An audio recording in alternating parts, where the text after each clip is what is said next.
Hello everybody, it's Stephen Paul from WinExtra for bringing your daily brief of one subject today for May 10th, 2011, and what a morning. What a morning indeed. Yesterday we talked on the show about possible speculation about Microsoft buying Skype. I kind of dismissed it because they were in talks with Google and Facebook, and we looked at it kind of from the angle of strategic partnerships in order to bolster themselves in preparation for their IPO. Now, but based on the conference that we just watched, the conference call, Microsoft just paid $8.5 billion in an unsolicited bid for it did come out late. It did come out late last night. That it had been confirmed. It was through, I think, the Wall Street Journal and Kara Swisher that the deal was going to go through today. And GigaOM, yeah. Yeah, well, GigaOM still was going rumor-wise, but Kara Swisher was the last one to come out and say it is definitely going through, and that's when I put up the post on WinExtra over that. What is your thoughts? Like, what do you think? Wow, this is interesting. What do I think? There's a massive amount of potential here. Yeah. I didn't really think about it all too much yesterday because, you know, I was just looking at it as the point of view of communications platform, strategic alliance, what could they do in that sense. But as an actual technology purchase and a platform purchase, I'm intrigued by the price of $8.5 billion and the fact that...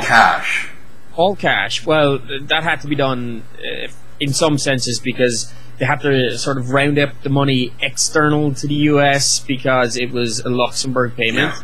Skype is a Luxembourg company. But as well, the sort of... Microsoft must see a lot of future value going in it. You must remember that last year, Skype actually lost $7 million. Yeah. Okay? Yeah. On, what was it, $780 million revenue. The interesting thing is, that's one way of doing accounting, okay? Now, what Microsoft talked about today is called their IDTA, or their EBITDA. It's earnings before interest, taxes, I can't say it. Deprecation, yeah. The word. And amortization. And basically what that is it's a measure of a company's cash flow based on the data from their income statement, but it really only applies to large companies that have either recently made acquisitions or have a lot of debt. Mm-hmm. It's a good way to compare companies in different fields based on the numbers. And what it boils down to is if you're a company's creditor, the amount of money that they have in this EBITDA, I still can't even pronounce the thing. It's supposed to be said as one word, but I had to look this up during the press conference to figure out what it was. Is that this payment, or this number, which is $284 million for Skype, is basically how much free cash flow they have on hand to pay off debts, to pay off interest payments, and that sort of stuff. So this is free money that they have available. So from that sense, Skype is reasonably sort of financially competent. You could say that, okay, if they pay this money, but, you know, at this rate, it would take X amount of years to pay it back. Yeah. But even at that, I still feel that maybe they've overvalued Skype a little. Maybe $5-6 billion would have been more appropriate than 8.5. Okay, now here's an interesting thing. During the conference, or during the question and answer period afterwards, someone asked them if this was a response from Microsoft due to the interest of Google and Facebook. And Tony Bates, the CEO of Skype and now the president of the Microsoft Skype division, totally sidestepped that. There was, you know, it was like... He sidestepped it, but, you know... He did and he didn't, right? Because it came out as well last night, it was reported elsewhere, that there was actually no serious acquisition statements from Google and Facebook, which is what we talked about yesterday when we said these have to be strategic partnerships. Yeah. Why is there no serious acquisition from Facebook? Because despite all the false value that Facebook has, it's got no money, it's got no cash flow, it's got no revenue stream. here's an interesting point too. Ballmer came out and said that this all came out of a original conversation of a strategic partnership. But Microsoft... Now, this is the first time the two companies have looked at that. Yeah. Right? But fun. Ballmer said that as they got further into the partnership discussions, it became apparent to Microsoft that it was much better for them to make this unsolicited offer and just go for the gusto. Yeah. Rather than let them go for IPO and then try to, get strategic partnerships, and they may still go to somewhere else, they just said, okay, look, let's own them. Yeah. So they did. Now, what does that bring to the table for Microsoft? Well, and this is another interesting point. It brings 170 million users that are using 100 plus minutes a month each on average. Yeah. Okay? Now, all over Twitter this morning, everybody was sort of poo-pooing the user numbers and saying, oh, they've got 685 million users, but there's only 170 million. What is Microsoft thinking? Not once in this presentation did they mention the 685 million registered accounts. Yeah. It was all 170 actual active users using on a daily basis a month each. Yeah. Right? So they know exactly where they're targeting. Now, they're looking then to monetize this, obviously through different tiers of payment, but also, now Skype already has ads in place. Yeah. Okay? This will be Microsoft ads that are coming in place. You know, when you turn on your Skype now, you get that pop-up at the front. Not anymore. I turn it off. I still get it, even though I've turned it off. Oh. But, that will become an ad, and that's cool. That's ad-supported freeware, and we have absolutely no complaints about that. Where else are we going to see Skype coming in? We're going to see Skype creeping in. Obviously, it's going to be put right into the middle of Link. Yep. Which is their enterprise VoIP tool. Yep. I wouldn't be surprised to see the core of Windows Live Messenger, which is also VoIP, being replaced with a Skype engine inside. Okay? Exactly. We're also, judging from the slides that we've seen through this presentation, expect deep Outlook integration. Yes. Oh, definitely. It's going to be massive, and it's going to be a major draw in the enterprise area because of everything right there. Now, also remember, just from an enterprise perspective, if they wrap this into Link, it means that people using Link inside the enterprise will be able to talk to businesses outside of their enterprise area too. See, here's an important point to consider too that a lot of people don't realize is that Microsoft for the past 4 to 5 years has been positioning Office as a platform unto itself. Yeah, they have, and now you've got Office 365. Yep. Got the entire desktop experience. Got there is a whole Microsoft Windows Essential in the home, and you're going to see Skype propagated amongst all those things. And like Tony Bates said, the in the living room, they're already on 50 million televisions. They're on 50 million TVs, and that's going to get higher. Each and every Connect is about to have Skype video chat. All right, each and every Xbox is going to have Skype to have Skype, even if it's only an app audio, because already every multiplayer online game has VoIP. Yeah. Will we see a use our VoIP in the game? Tie your gamer tag to Skype?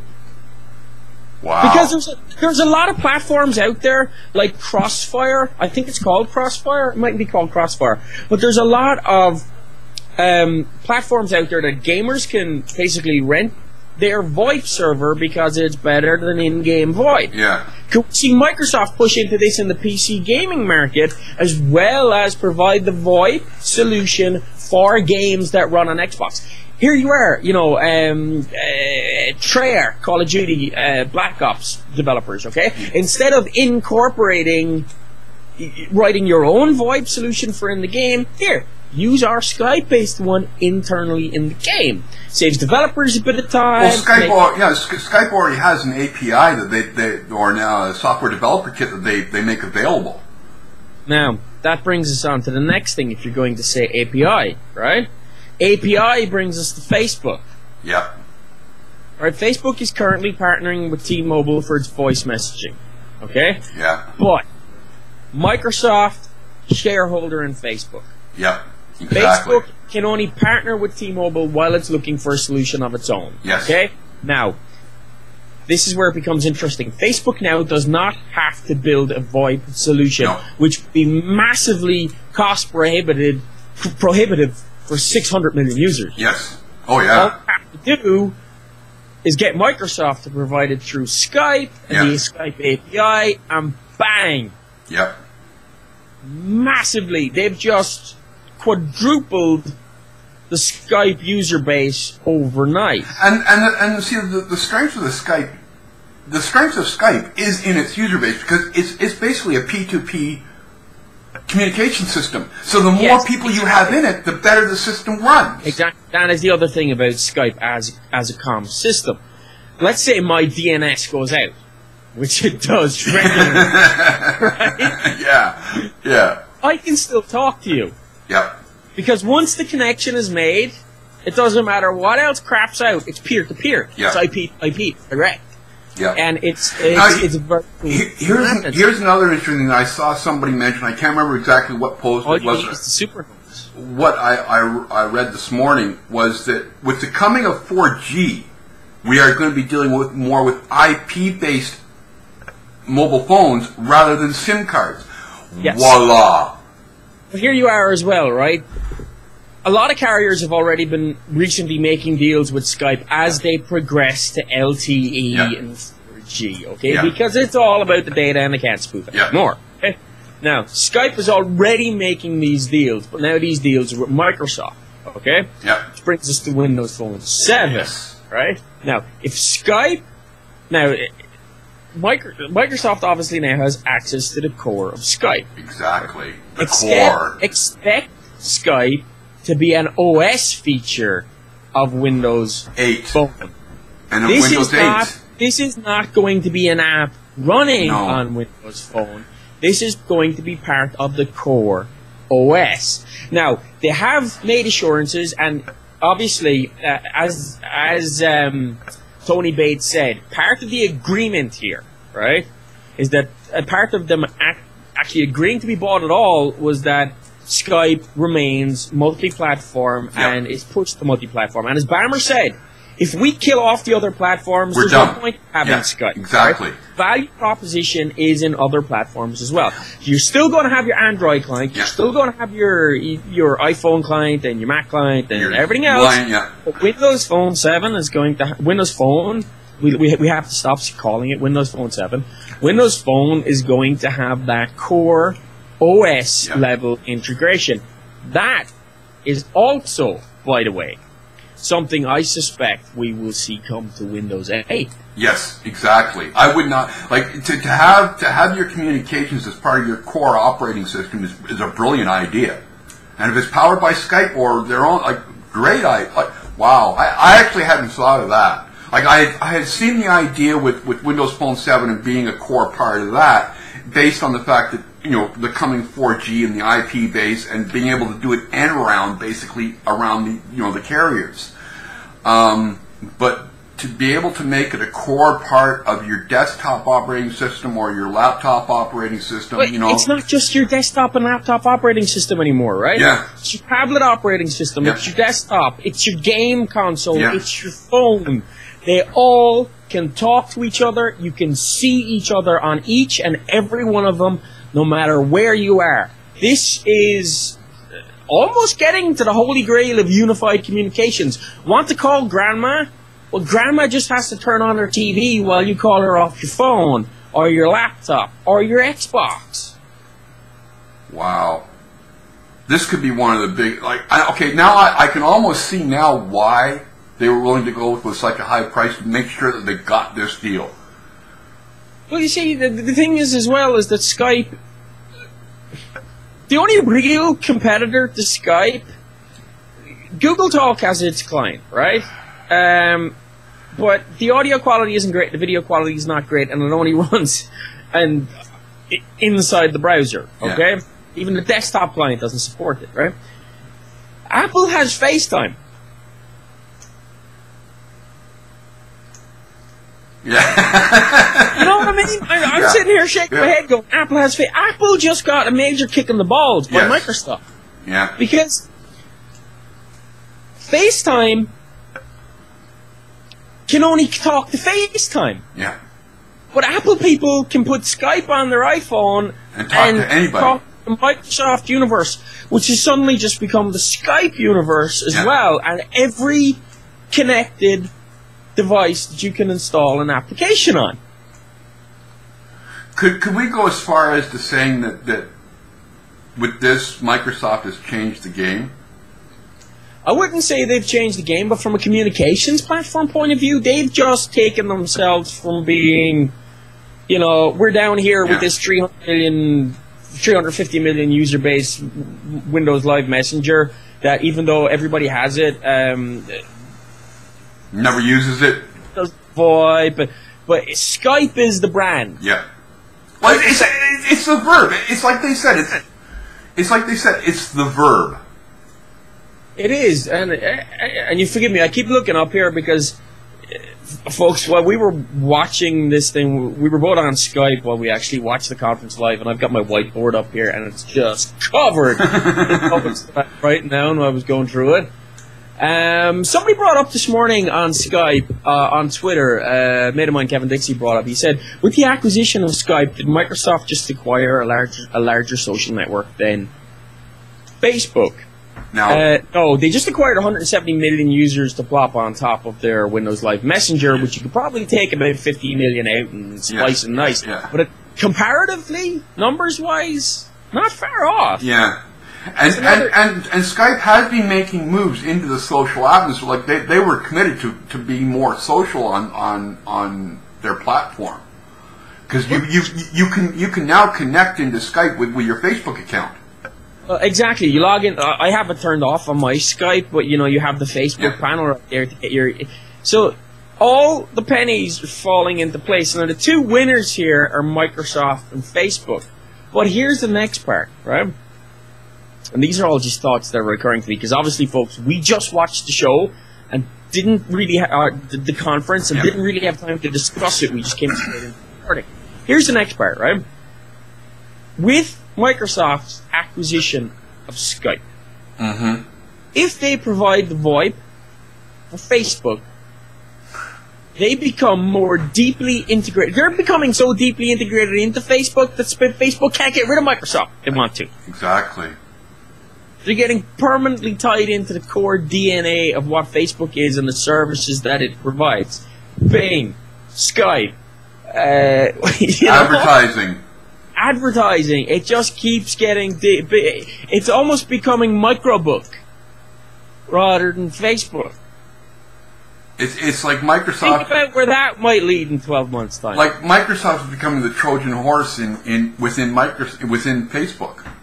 Well, what would happen if Microsoft turned around tomorrow and they said, right, look, we're selling off all our shares in Facebook and withdrawing our technology?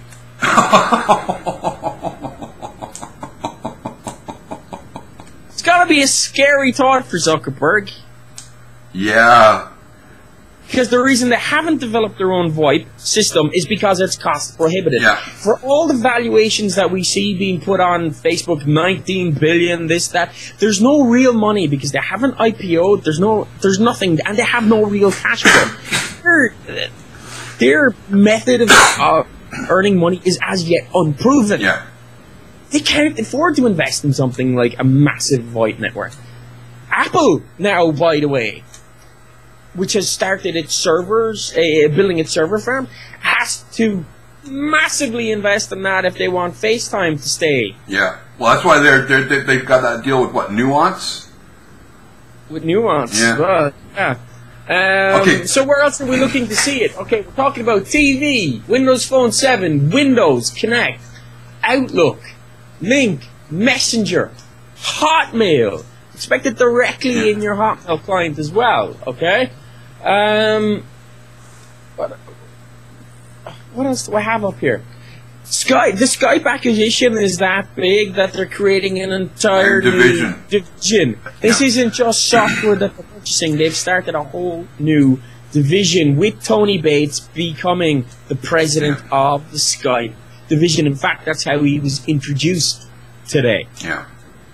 This acquisition was proposed in early April. Yeah. We didn't hear about it yesterday. Microsoft's doing that a lot lately.